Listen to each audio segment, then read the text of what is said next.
Welcome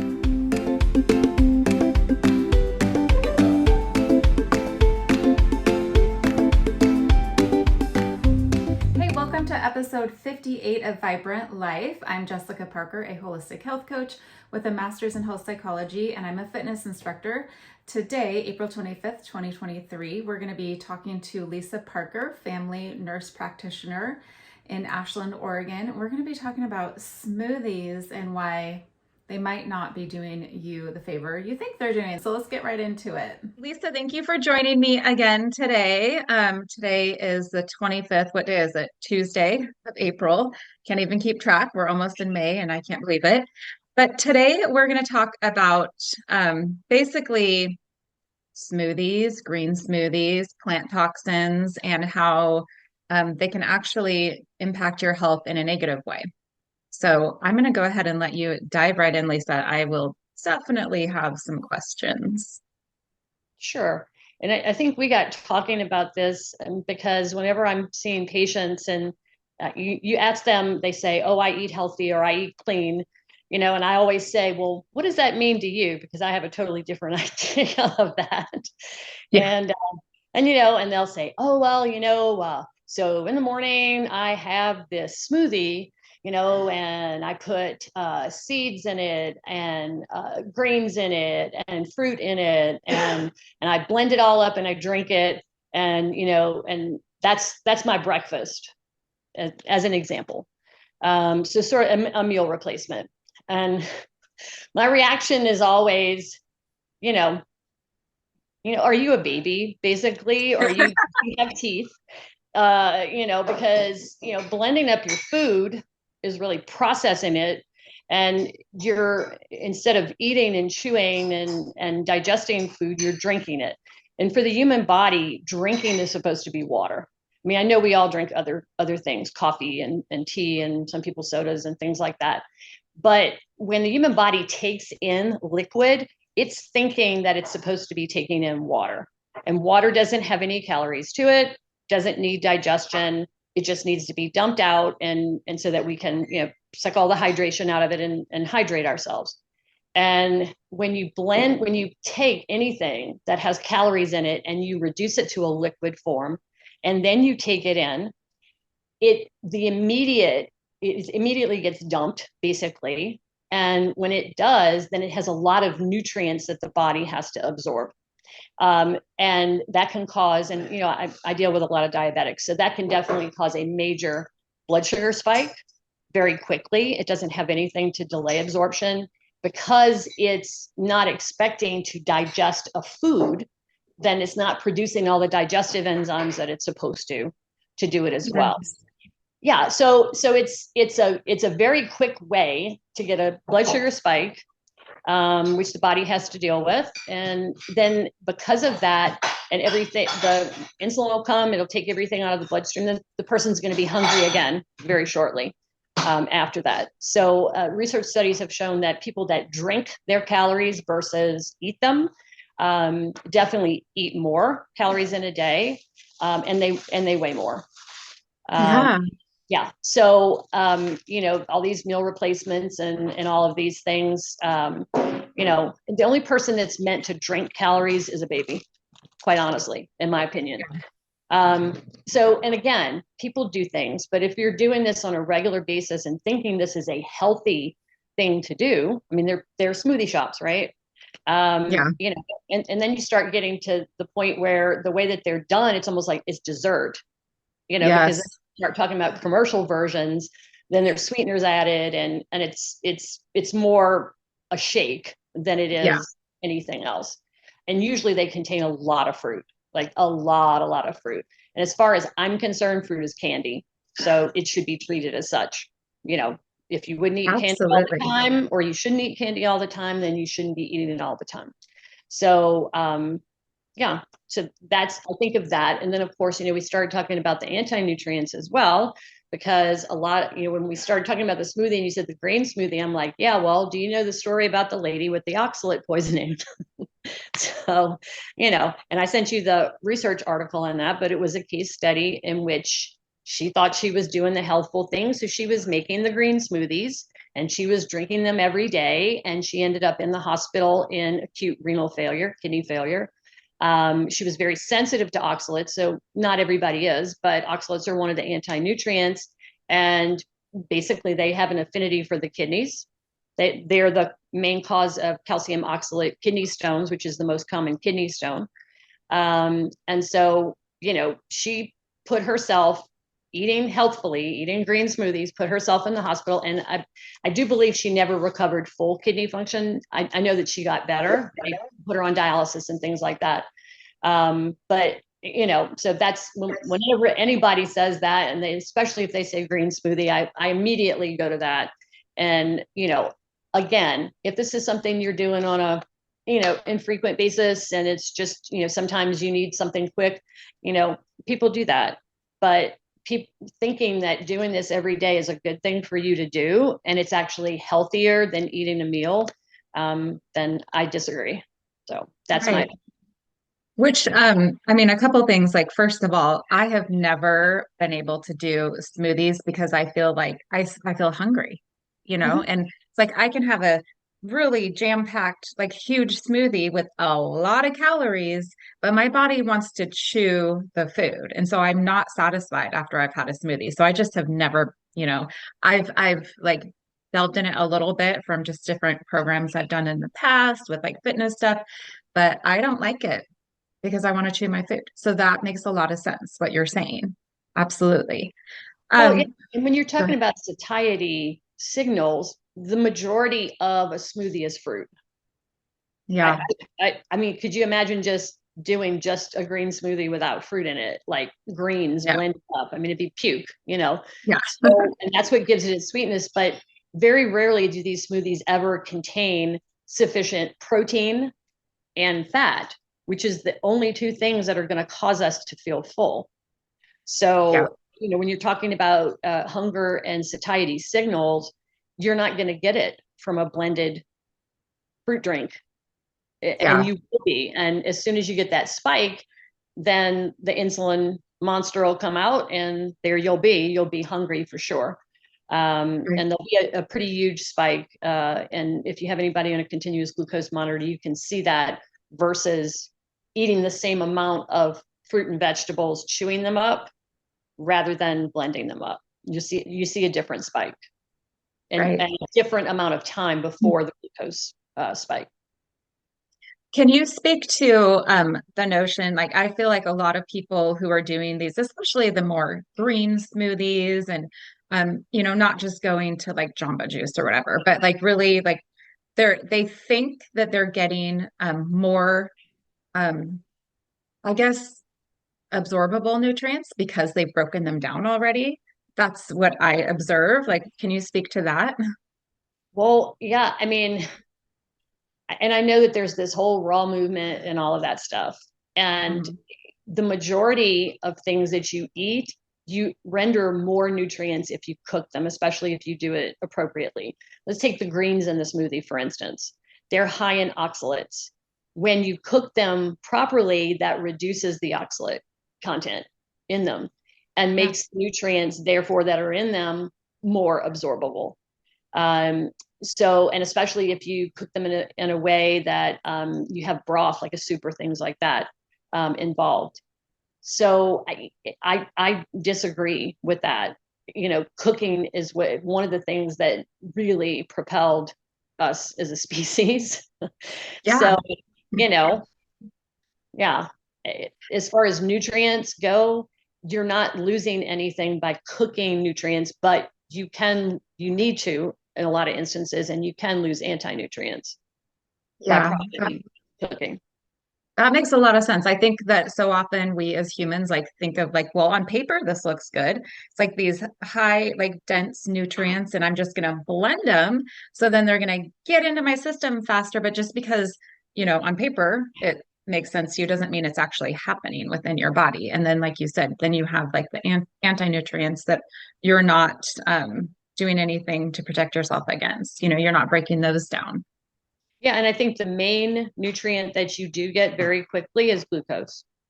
Yeah, that's so true. Which is not the one that you want to get quickly.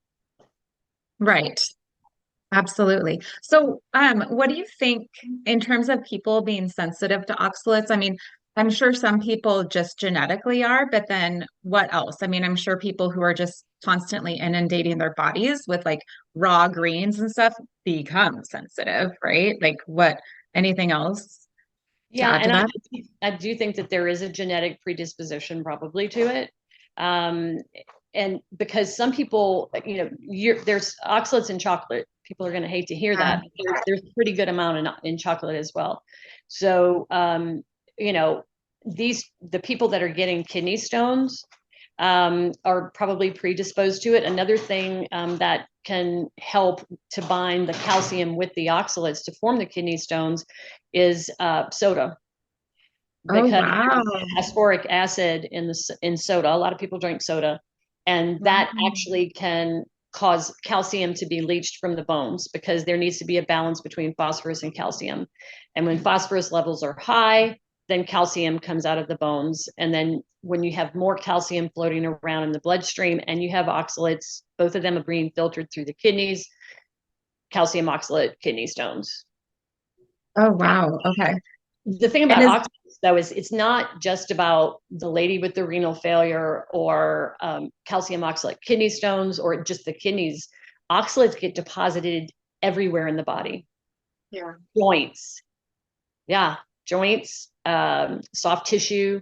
So they can actually be the cause of a lot of pain that patients have, and they just don't even know it.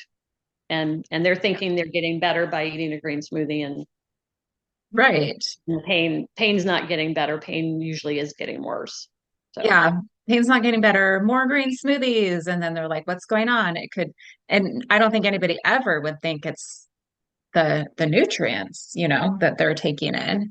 Um, Sally Norton, I don't know if you're familiar with her. I have like watched several videos or interviews with her recently. She has a book, Toxic Superfoods, that I really want to read. But man, just what you were just talking about and how like these oxalates and oxalate crystals like store everywhere, even in your brain, and just, I mean, she dealt with it, which is why, and is still dealing with it. I feel like if it's acute, then you're going to deal with it for a long time. But I was shocked and some of the symptoms and the things that people deal with. I feel like, gosh, you can think of clients and friends and whoever who have things that it could very well be linked, and people just don't have much of an awareness of it. yeah, and I think the other thing is, when we're on the anti-nutrient subject, we used to know how to prepare foods properly that had anti-nutrients in them so that it didn't affect us adversely. But nourishing traditions is the one that I always think of. Weston Price and that the whole movement of how cultures prepare foods because they eat a lot of these things. That's their culture. For instance, beans and rice. And I'm from Louisiana, New Orleans. So, we used to soak our red beans overnight, pour the water off, parboil them, pour the water off, and then cook them. And Yeah. nobody in my family could tell you why we did that, right? But we all knew that this is what we were supposed to do. It was passed down from generation to generation. And as I've said recently and kind of realized, this whole thing with the 50s and the nuclear family and not having extended families anymore and not really respecting the wisdom of those that came before us and not wanting my father was Italian, for instance. He didn't want anybody to think of him as Italian. He wanted to just be, American. So all the old things, all the old traditions, the Italian traditions, he didn't want anything to do with. And there was the big movement with a lot of the ethnicities to not hang on to their traditions, which a lot of them were how to prepare the food correctly. It was, Right. it was their culture, it was their tradition, but it was also how to survive and get the nutrients out of the food because food was always about taste, and especially Italian and where I'm from, and being the whole part of your culture. But it was also, if you didn't get the nutrients, then you would be like, well, I can't eat this because I'm not getting better. I'm not healthy. I don't have the energy to do what I need to do. Now, of course, we have way too much energy and no nutrients, and and all this chronic illness. So no one thinks back to it. But not to be circling all around, but the whole thing with the nuclear family and not respecting traditions and not passing it on to your children. A lot of these kids and young people don't know how to cook. Although I will say, being on Instagram, which, I fought for so long not to be on social media, but I'm seeing a lot of young people doing farming and making things from scratch. And so there seems to be a whole another generation coming up that wants to go back, that wants to have the life balance and not be ill and do all those things. So, maybe it's going to come around to that, but we need to know how to prepare food. The fact of the matter is, if it is a plant-based food, it has to be prepared correctly. Meat doesn't have any anti-nutrients in it. It only has nutrients. You can eat it raw or you can eat it cooked. And guess what? There's nothing that you have to fear from it, unless, of course, the person didn't raise it right and stuff like that. But, Right. just generally, that there wasn't any specific thing that needed to be done or passed down about how to cook meat. So what we're really talking about when we're talking about anti-nutrients is plants, because that's where you find them. And Absolutely. yeah, Stephen Gundry, plant paradox. I don't agree with a lot of the things he says, but lectins, which is one of the anti-nutrients that he really he's big on that. He thinks everything that's going on with us chronic illness is to do with lectins right now, because it's this whole wheat thing, right? So, Right. all seeds, beans, and of course wheat's a big one, and it also has phytates or phytic acid in it as well. But he was the one that kind of really got me understanding anti-nutrients, and that this was something to be weary of, because plants don't want to be eaten. Wow, Right. figure that. Everything I see, plant power, plant-based. Plants don't want us to eat them. They Right. want to go on just the same way that we do. They have their young too, the seeds. And there are protective mechanisms in place to keep those seeds intact so that those seeds will sprout and form another plant and keep going. And those very things, it's amazing to me. Plants actually can if there's bugs coming to eat them, they can put out these chemicals that make the bugs sick so that they don't get eaten. I mean, this is pretty amazing stuff. But we as humans think plants were put there for us to eat. And they're not. That's not what they feel about it. They're like, don't eat me. I'll make you sick. And he describes it that way. And so I think the way that he puts it makes it very understandable for the regular person. The other one was, what's her name? The one with multiple sclerosis. Terry Walls? Yes. She talks a lot about anti-nutrients because she was a vegan/vegetarian for years, living off of wheat and bread and all this stuff before she got the multiple sclerosis. And then she realized that, that things had to be properly, and that she was not eating the right way. And she pretty much thinks that that's what got her in, with the multiple sclerosis. So, yeah. So anyway. Absolutely. Dr. Saladino, carnivore code. Yeah. I think it was him who recently I saw, probably on Instagram, of course, where he was talking about what you were just saying, how it's we think plant power and plant just this sunshine, it's so cute, and it's not cute. They want to kill us. They want us away from them. What's that 50s movie? Oh gosh, with the plant that started eating people. Oh, I can't think of it right now. Little Shop of Horrors? Yes. No. Well, I guess it was. Shop of Horrors, and then there was the other one, Attack of the Killer Tomatoes, all those B movies and stuff. Yeah. So I mean, they portrayed plants as potentially, not being happy about us, and wanting to eat us. So yeah. And who knows, there might be another species from another planet that is a plant and they'll be Yeah. looking to come and get us. I think they're probably carrots because I don't like carrots. Actually, carrots are one of the safer vegetables to eat. They probably, yeah, unfortunately, yeah. Not for Yeah. me, just because I'm allergic in my mind. Like that's a made up allergy for me. Yeah. So how about, so I personally noticed like when I've been keto for over 5 years and I was doing like all the keto things all the time, probably overdoing it, lots of veggies, but lots of nuts and lots of almond flour. And I'm not saying not to do that, but I think I was overdoing it. I didn't, have any like major reaction, but I noticed I moved in September and life was like super busy and for whatever reason, I kind of started going more carnivore, not on purpose. I think just because I was busy and I just felt better and I didn't realize I needed to feel better. I think some of the inflammation.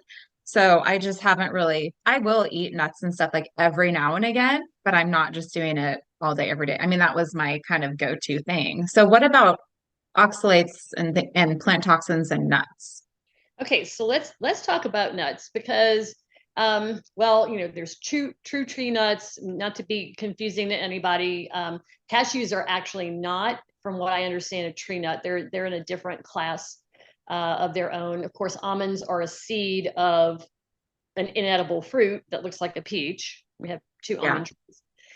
But all of these things, not only, when we're talking, we've been talking oxalates, and then we talked a little bit about lectins. So lectins definitely are an issue with all of those. Phytic acid is a real big one. Okay. And, just getting prepared for this, I didn't realize, and well, actually I did. I don't know if you're familiar with Georgia Eads. She's a metabolic psychiatrist, and I've been doing a From lot. you. I know her from you. Absolutely. I have been reading a lot of her stuff lately. I subscribed because she's really taken it to the next level on all of these mental health issues with keto and all of that. But she is big on, she has a whole I guess it's a lecture on nutrients, and she's big about animal sources of iron and vitamin A and protein and things like that, because they're just more bioavailable. And she talked about, if you eat something like, let's just say almonds, for instance, that have phytic acid, and you eat a piece of chicken with it that has a lot of zinc in it, it'll bind up about 80% of that zinc in the meat. Wow. And then, all the dietitians and all these people that are big into the vegetarian stuff will tell you, oh, you can get all the protein and zinc and things you need from nuts and seeds. Well, 80% of that is bound up. And even some of that can inhibit some of the digestive enzymes as well. Wow. So then you're looking at less ability to digest. But grains, let's say phytic acid, phosphorus, calcium, iron, copper, magnesium, and zinc are all about 80% inhibited. But if you combine it with animal food where you could get all these things, it's also going to bind up what you're eating in the animal food. So to me, yeah. So the digestive enzymes, amylase and trypsin and pepsin. Amylase is necessary to digest starch, and trypsin and pepsin digest protein. Those are inhibited as well. Just from eating pumpkin seeds, everybody loves them, right? Sunflower seeds, cashews, or chickpeas, if you eat those, yeah. Now, people used to soak and sprout these things, right? If you do that, then you get rid of the phytic acid. Okay. So then the food is much more absorbable. The nutrients in it are much more absorbable, and it will not affect you from other things. So that's, I think, it's don't eat these foods, but handle them properly. Right. So what else? Let's see. One that I thought was pretty interesting. Everybody knows polyphenols and isoflavonoids, because those are touted as very beneficial for us. Right. So in a certain amount and properly prepared food, they are good for us. But an excess of them or not being the food not being properly prepared, they're a toxin to us. So for instance, phenols, I didn't know this, but because you think about all the colored vegetables and things, right? That everybody, oh, lots of color, put color on your plate. The highest in the polyphenols is soybeans. Oh, Which are also very high in isoflavonoids. And we all know soybeans as phytoestrogens. right. And of course, we right now have boys with boobs, girls with large breasts, and nothing else to go with it. And I've And been periods at like 8. yeah.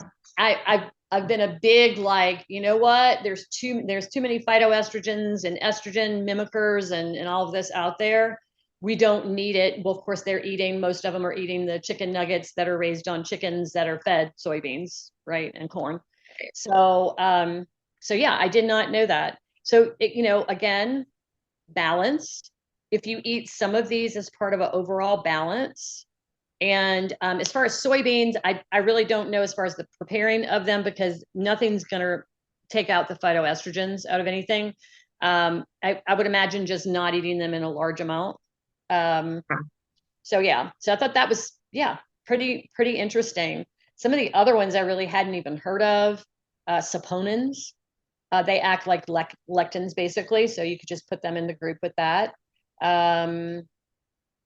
There's a specific one, chaconine, chaconine, that's specific to corn and potatoes.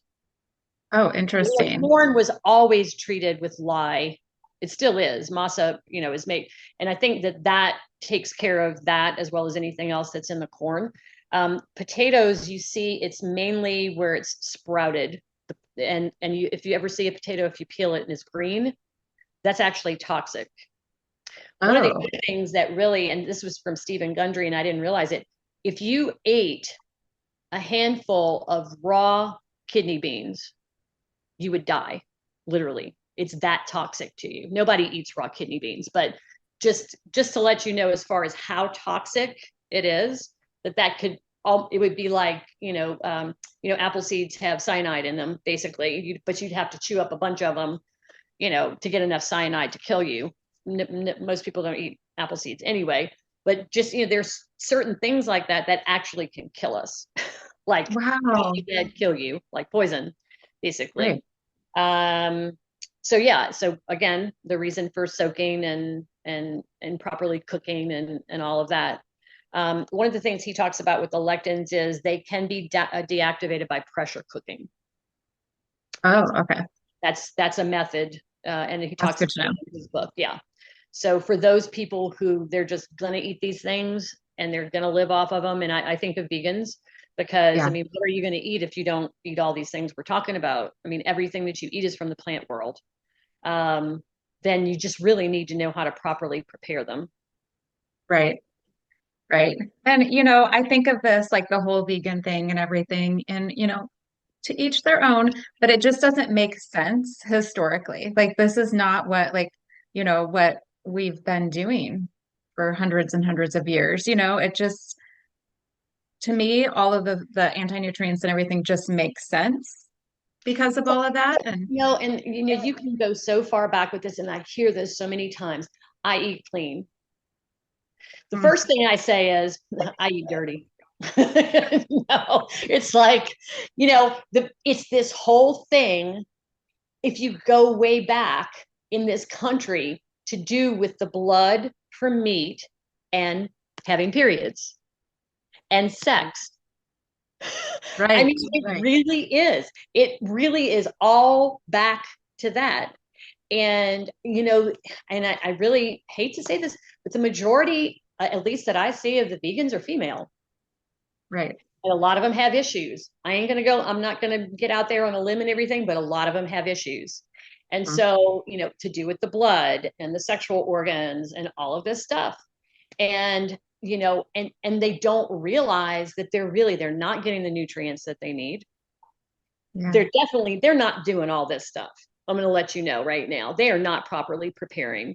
And I see them with so many nutrient deficiencies. Yeah. And calorie excesses. because everything that comes with plants comes with carbohydrates. So I have quite a few pre-diabetics and diabetics that are vegans. Yeah. And they hold staunchly to that they're not going to change it. And I'm like, well, if it was healthy for you, why are you diabetic? Not to say that it's not healthy, right? I'm not even saying if it were healthy for you, you would not have diabetes. Right. Diabetes doesn't come with healthful food intake. For the Exactly. person, right? Something's not right if you're having an issue like this. But I will tell you that the majority of them, now, the guys that I see, the most of them, it's part of a couple. So the wife or the significant other is a vegan. And quite a few of them have converted. I had one that my assistant sent me. She's like, "Vegan no more," and I'm like, "What the hell?" And it's like we were talking about the iron deficiency and the testosterone deficiency in a young male, you know. And lo and behold, she said, he just grabbed him a steak and he wasn't going back. And he ate that steak and he felt great and he wanted to feel great again. So but to me, that's what I see. The men, usually it's that issue. They're pleasing, or they've come together as a team. But as soon as Right. you start talking about testosterone and they have an issue with it, then their ears perk up, Yeah, because none of the men want to be testosterone deficient due to exactly. dietary choices, right? So yeah. So Well, and it's in that community, like I hear people sometimes, talk about, well, I went from this to this in terms of my health, like it improved. But what I see is yes, because you went from garbage probably to yeah, not garbage, whether that's meat or veggies or whatever, but it takes years of kind of slowly killing yourself before all the inflammation and diabetes and mental health stuff and all that show up, because it takes that long for your body to become that deficient in the nutrients. So it's not going to be tomorrow, you know? absolutely. And that's exactly what happens. And that's why the studies show that if you have two groups and you put one on a vegan diet and one on a keto diet, animal, carnivore, whatever, they both lose equal amounts of weight and blah, blah, blah, blah. But what they're both doing is getting off of the trash. Yeah. So anytime you do that, you're going to get health improvements. But you're right. When I see them, generally it's down the line. I mean, nobody talks about SIBO, for instance. Yeah. SIBO doesn't grow on meat protein. I mean, you have to have eaten all the vegetables and the grains and the breads and all of this stuff to get SIBO. Carnivores Right. don't get SIBO. Right. Don't. Yeah, So yeah.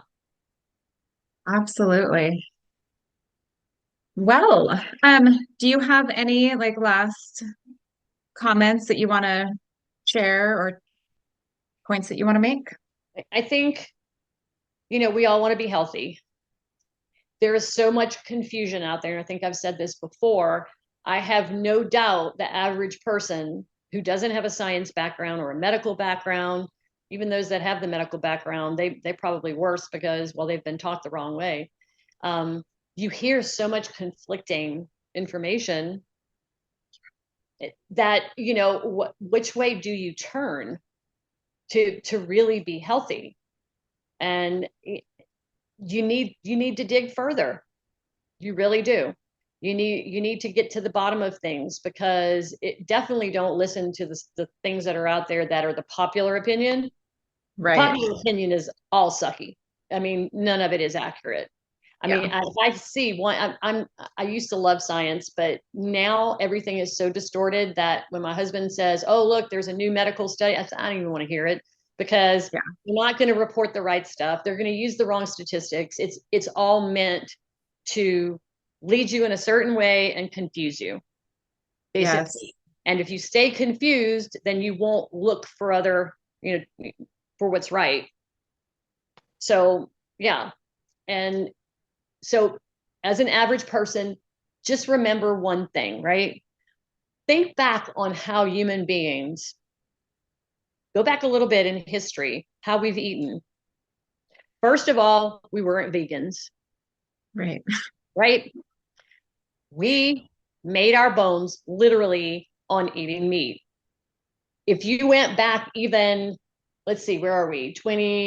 100 years and told the people that they should be vegan, they would have laughed you out of there, right? People lived off of animal fats because guess what? There weren't big companies around to make vegetable fats. You get out there and take seeds and squeeze them down and see how much oil you get out of them, right? Okay. So, I mean, I'll just think about how we used to be. Yeah, people ate bread back then. You know, right now, the culture that we have, if you eat it now, along with everything else and all this fast food, then you're going to have diabetes and prediabetes and metabolic syndrome. But back then, they were able to balance it out because they ate fat. Yeah. And fat and protein, and that's what they ate the most of, satisfied them. They ate a little bit of everything else to go along with it, and they did fine. They didn't have all the issues that we have. So just think about that. And then think about what we're being told now. Oh, we need a burger made out of plants that has to be made by a huge factory. You can't make it, you know. And oh, and by the way, if you want to be a vegan, why are you trying to mimic a hamburger? My husband says that all the time. He's like, no, if you want to be a vegan, eat vegetables. Why are you trying to eat something that looks like meat if you're a vegan? Right? Right. You know, because you're bored with the vegetables, because you miss meat. I mean, you know, what's the reason? But then think, you know, that meat is more expensive than raising regular meat. Yeah. My sister-in-law and mother-in-law are vegan. Both of them have diabetes. All right. And you can't tell them anything, which is fine. But guess what they spend their money on? They don't have a lot of money on fake meat. WTF, you know? Yeah. Well, it's not even people, people are trying to do better things for the environment too. It's not good for the environment. Like No, that fake crap. it's so bad. I'm not saying that factory farming is good, No, but no. but real farming actually builds soil, Yes. you know, and if we didn't have ruminant animals, we'd be a desert. I Absolutely. guess a Yeah. desert with a bunch of big plants, you know, that are using, you know, whatever they're doing to make these things, these very processed things. And Right. avoid processed food. A smoothie is processed food. Right. Don't shrink your calories. Your body wants you to eat, wants you to use your mastication muscles. Save that for when you don't have any teeth and you have to drink your calories, or you're on a feeding tube, you know, like one of these nursing home patients or something like that. That's what liquid food is for, or babies, Right. you know. Exactly. Yeah. So that's what I would say to people. I'd say use your common sense. Yeah, Yeah. don't believe what you hear because it is all wrong. It really is. Yeah, it is. Follow the money. I mean, I think of that one documentary that came out a few years ago. Was it What the Health? Was that it? It was a like basically promoting veganism. But if you look at like where the studies came from, quote Yeah, studies, yeah, it was propaganda, yeah, and so you always have to look at who's funding this and why, before I mean, I had lots of people messaging me, oh my gosh, ready to like ditch meat. I'm like, follow my voice. Let's talk about this, like who put this out, so yeah. The whole thing, and we've talked about it, the saturated fat and everything like that too. That's the other one because I really at this point believe saturated fat is the best fat for us. It is, you know, it's what nature intended. It's yeah, stable. It helps you make sex hormones and vitamin D and, you know, all the rest of this stuff. We're testing on our body. It doesn't exist in nature. If it doesn't exist in nature, we shouldn't be eating it. That's right. just, to me, point blank. And if you ever can get over that and actually realize that this is what, what we're supposed to eat and do that, then you'll have health without working on it. Everybody Right. comes to me, they need to lose weight. And I'm like, if you would heal your metabolic health, you would be a normal, healthy weight for you. That's Mhm. that's what you have to do. But if you don't heal your metabolic health, anybody can lose weight, but you'll never keep it off because your Right. body's still unhealthy. If it's unhealthy, then the weight's going to come right back. But you can't, it's hard. It's hard to get people to understand that this is a health problem. It's not a weight problem. And a weight is a symptom. The overweight or the obesity is a symptom of the problem. It's not the problem. And they just Right. think if they would lose weight, everything would get better. And it's not so. No, So no, that's a whole nother show right there. it is That's a whole so nother good. show. And I want us to have a show on snacking. I'm about to have a post on that. That's my next post. Because if I hear one more adult ask me about snack, You can lose it. I'm sorry, but Friday I had two female patients. One that said, will ask me this. I love the questions that come to me. Well, what do you snack on? And I'm like, snack? I'm not a kindergartner. I said, I eat. I fast and I eat protein and fat. And guess what? I'm not hungry for 8 to 10 hours. I have unlimited energy that just stays at a good, it doesn't ever go up or down. I have clear thoughts, no mental health issues. So, I mean, I I don't, the only people that need snacks are kindergartners, snacks and naps, you Yeah. know? And then I had another one ask me the same thing. And I'm like, you know what? I have to say something about this because, when did adults ever start thinking that they needed to snack? Right. I was raised where it was discouraged. And in the 70s, we didn't have all the problems that we do now. And we ate three Right. meals a day. The statistics show it. We ate three Yeah. meals a day. And we did not have all the issues that we have right now, but we didn't snack because my mother would say, you're going to ruin your dinner. No snack. Exactly. You need to eat your dinner. And I'll tell you another thing that my mother did. She wouldn't allow us to drink anything while we ate because that was going to fill you up. And then you were going to be hungry again in 2 hours. And she was going to have to help fix you something, so she didn't want to have to deal with that. So, Right. yeah. So I, to this day, don't ever drink when I eat.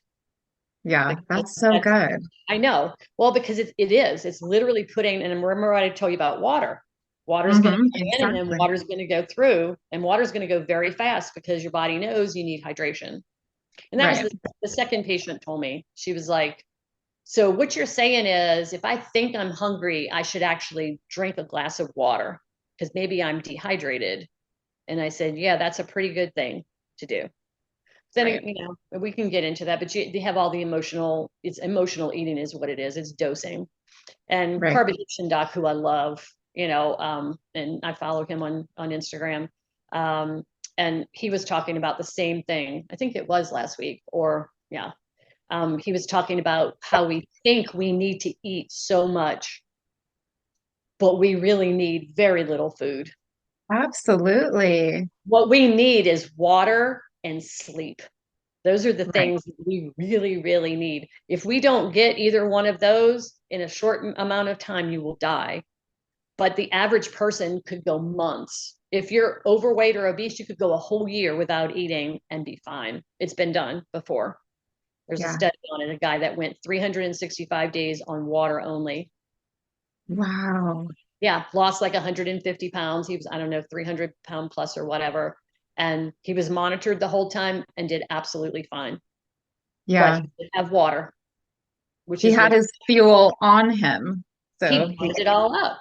Yeah. yeah. So yeah, we need to talk about that because that's what I see. And when you're dosing yourself, glucose spikes. I mean, you're just feeding the insulin monster is all you're doing. So Yeah. yeah. So we need to talk about that. But That's next time for sure. yeah, Well, thank you. absolutely. All right, guys, thank you so much for joining us. You can find Lisa on Instagram at metabolic journeys. And you can find me at thatvibrantlife.com, Facebook, That Vibrant Life, Instagram, that_vibrant life. Have a good day.